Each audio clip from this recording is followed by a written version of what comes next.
Hello everyone, so I want to start off this video by saying that this is not a troll video. I really did gain 60 kilos on the sugar mountain diet that many people mistake to be the Wattle 4 diet, and I was just constantly starving all the time, even though I was eating probably, I would say, well over 4,000 calories a day.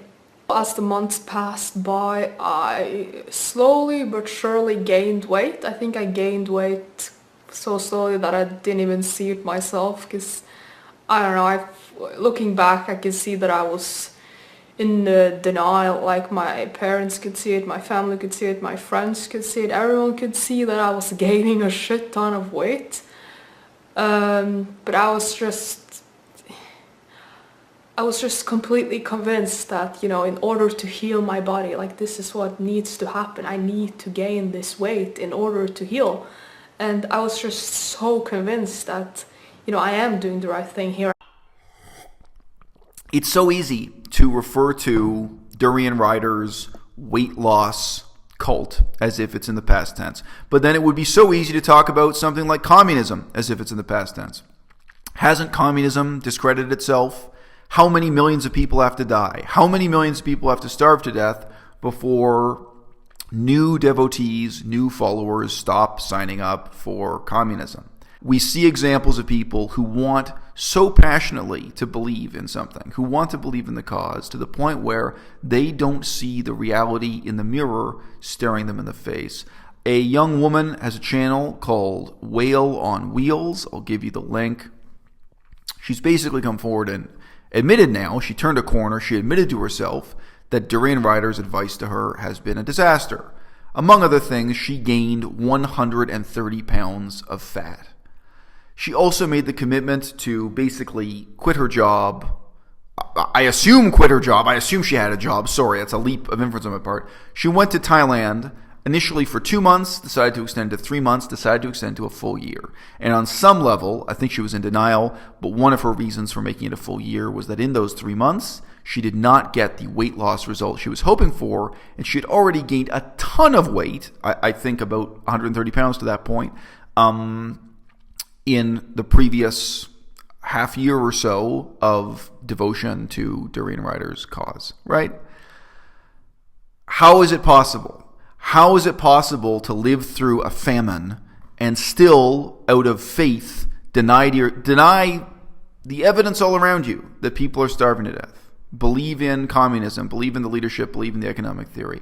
How is it possible to convince yourself that the poor are being uplifted by the new economic system when not only are the lives of the poor getting worse and worse, the number of the poor is getting fewer and fewer due to deaths, executions, starvation, disaster of both political and economic kind on a staggering scale? People see what they want to see.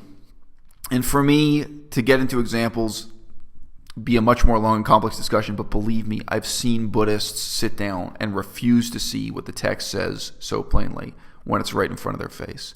They look at the text with the eyes of faith and they don't really see what's there. I would say stuff like, you know, it's completely impossible to gain weight from sugar, even though I was gaining weight, and I would say that with, you know, and they would say, but Marty, you have gained weight, like, how, explain that? And I would be like, but it's metabolic damage. Ultimately, from my perspective, the Wattle 4 high-carb, low-fat experiment within veganism is one that has taken the good name and reputation of veganism and simply has dragged it through the mud. Taking 1 year of your life to run away to Thailand is an extraordinary sacrifice.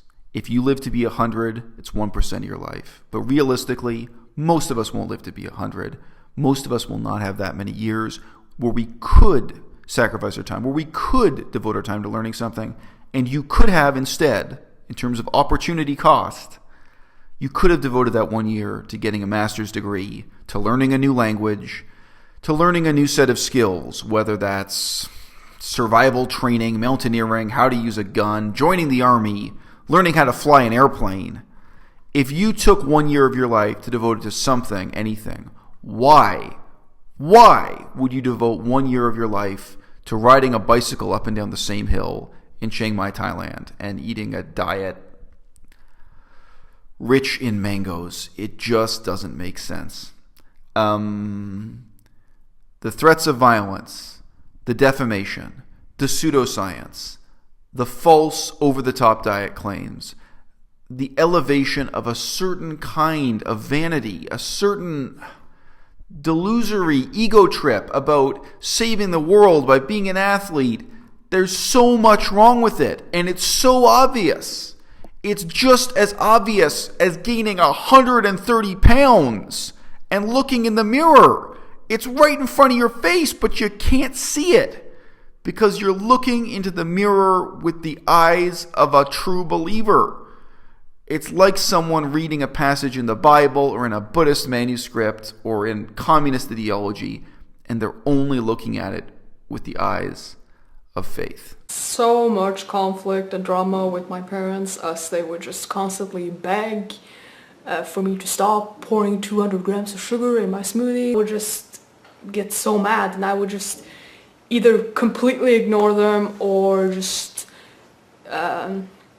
try to convince them that, you know, this is the way that I need to heal my body, and this is what everyone in the whole world should be doing. Like, you people are so fucked in the head, like, how can you not see what I'm seeing?